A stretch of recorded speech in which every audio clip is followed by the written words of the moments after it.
নমস্কার বন্ধুরা, অঙ্কিতা রান্নাঘরে সবাইকে স্বাগত জানাচ্ছি। আজকে বানাবো খুব সহজভাবে আলুর তরকারি। আলুর তরকারি বানানোর জন্য প্রথমে আমি বেশ কিছুটা কিন্তু সরষের তেল গরম করে নিয়েছি। তার মধ্যে এবার 1 চামচ 5 ফোড়ন দিয়ে দিলাম, তার সঙ্গে 2টো শুকনো লঙ্কা আর 1/2 চামচ হিং। এই আলুর তরকারিটা কিন্তু হিংটা অবশ্যই ব্যবহার করবেন।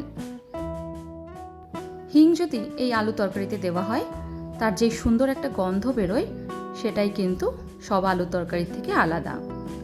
এবার দিয়ে দিচ্ছি একদম ছোট করে কেটে নেওয়া আলুগুলোকে দিয়েও কিন্তু বেশ কিছুক্ষণ ভালোভাবে গ্যাসের ফ্লেমটাকে হাইতে রেখেই নেড়ে নেব।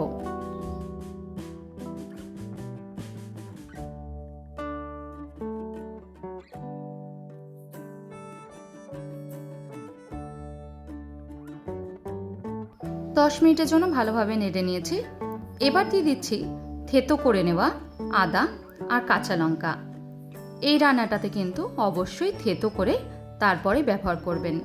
কোনো রকমের বেটে বা গ্রেট করে ব্যবহার করলে কিন্তু স্বাদটা অন্য রকমের আসবে।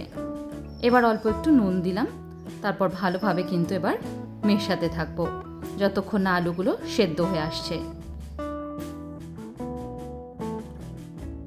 আদার কাঁচা লঙ্কাটা দেওয়ার পর ঢাকা দিয়ে এবার 10 মিনিটের জন্য সেদ্ধ হতে দেব। 10 মিনিট পর ঢাকাটাকে খুলে নিলাম। এবার খুব ভালোভাবে একবার নেড়ে মিশিয়ে নেব।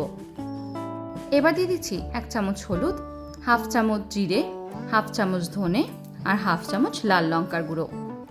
খুব ভালো করে এবার কিন্তু মিশিয়ে নেব। লাল লঙ্কাটা যদি আপনারা না দিতে চান, সেক্ষেত্রে কিন্তু না দিলেও কোনো অসুবিধা নেই। রঙটা সুন্দর আসে লাল লঙ্কাটা দিলে।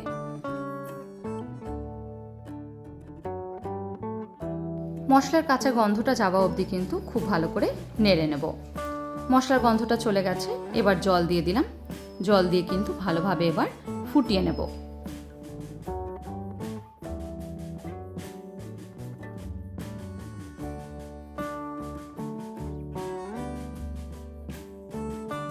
ঝোলটা ফুটতে শুরু করলে ঢাকা দিয়ে 10 মিনিটের জন্য সেদ্ধ হতে দেব।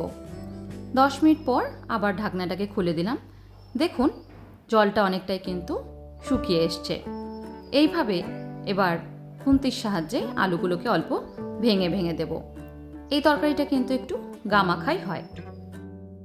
এবার দিয়ে দিচ্ছি ভাজা মশলা। ভাজা মশলা দিলে কিন্তু খুব সুন্দর একটা ফ্লেভার আসে।